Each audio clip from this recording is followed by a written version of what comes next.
played basketball. Everything was great. I didn't have to worry about when my next meal was coming. It was all, this ball and this rim and this court.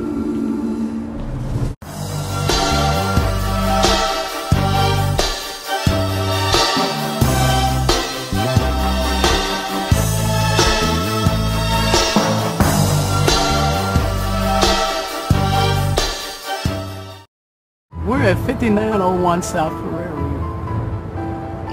This is the place where Dwyane spent 8-9 years of his life. Dwyane's favorite spot used to be right there. He used to sit on the stump right there, and he used to look out.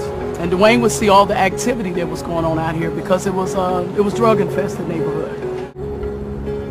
I was into a relationship with drugs and alcohol. For a young boy, I was just lost. I was confused, not really understanding what she was going through. Only thing I saw was that my mother was hurting, and that hurt me because I loved her so dearly.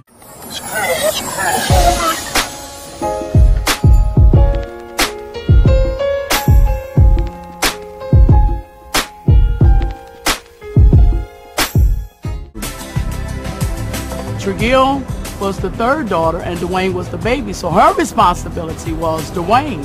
So naturally, if Tregill went, Dwyane had to go. It's like every time I look back, he'll be right there. Mom said I can go. Mom said I can go. She was just like, that sister that I can chase after, follow, go somewhere with her. Even though she didn't want me to go, she wanted my younger brother tagging along, I used to always follow. I used to always have behind cars. With me, he was my best friend. I always tell everybody that. Definitely my best friend. Telling her about my dreams and telling her about my problems. She was everything to me.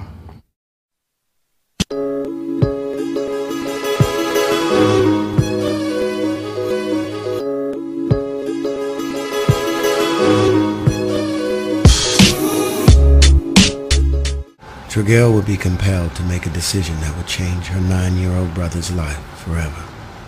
She kind of tricked me. She said, you want to go to the movies? You want to go to the show? I'm like, yeah, let's go to the show. I'm thinking some time with my sister. I remember we was on a bus, and I lived on 59th, and I was was a ride. I'm like, man, we going far, and my father at the time was living on 79th, and we pulled up at the stop, and we got off the bus.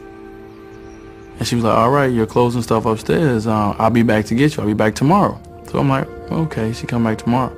3 weeks later, I'm looking out the window like, every time a bus pulled up, I'm like, where's she at? But she never came back. She never came back. He just looked at me and he's just like, where you going? I'm like, oh, I'll be back. I'm not going far, I'll be back. I told him I'll be back. I'll never forget his face. I think that'd be the look, because he had no clue. He's just looking up at me like, okay, if you say so, okay. It was kind of like that they didn't want me kind of feel. I kind of was mad at her for a long time for leaving me. I felt like she left me. And I never went back because I knew that, that was best for him. It was just hurt to keep it, to keep going through the same stuff. And I know that my dad could help, And have to be separated from Dwyane and my children. It was hard.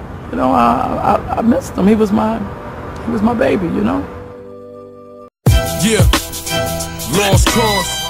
Dwyane was now beginning a new chapter in his life, and he'd have little time to feel sorry for himself as he moved in with his father and 3 stepbrothers. When I was with my sisters, doing all the quote-unquote girly things, to now I'm over here with all brothers and they're like, be a man, toughen up, stop crying all the time, He did a lot of things that we wasn't used to, so we like, man, you gotta get harder, so, we roughened him up, bottom line. He couldn't see over us, we were all taller than him, so everything he put up, we would block.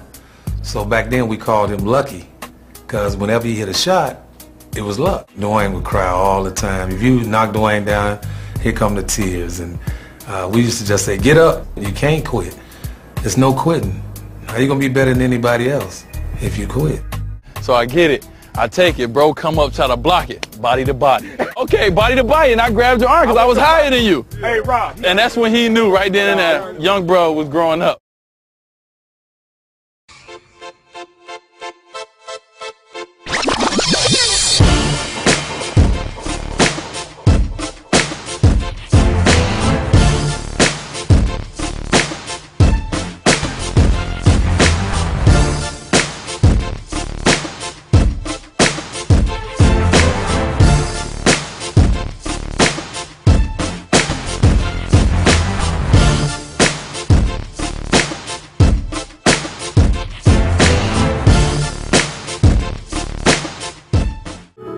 Dwyane had found his salvation on the basketball court, and he was now looking forward to playing at Marquette University for their coach, Tom Crean.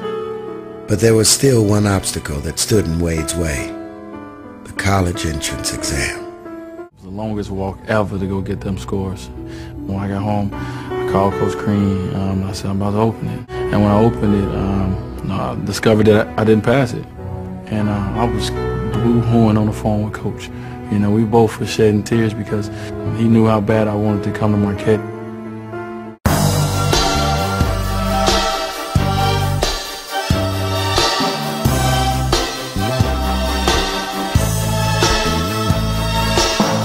Wade would be forced to sit out a year, but Crean would make sure that it wouldn't be a wasted one. You know, every time we lost, it was kind of like, you come in the locker room, and he'd just look at me. It's like, it's your fault. It's your fault that we lost. And I'm looking around like, I ain't the one who just lost this game. He'd get on me and say, I didn't practice hard enough. I didn't make the guys better.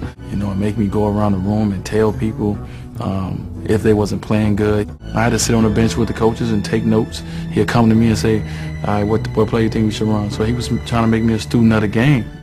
Crean's tough love would pay immediate dividends as Dwyane became a force from the moment he stepped on the court.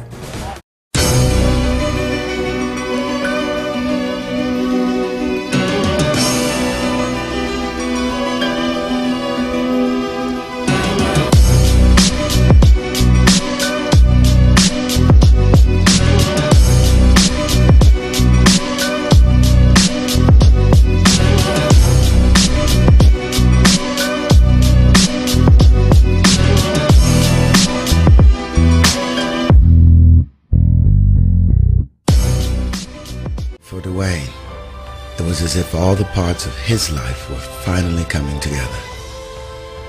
He was reunited with his mother.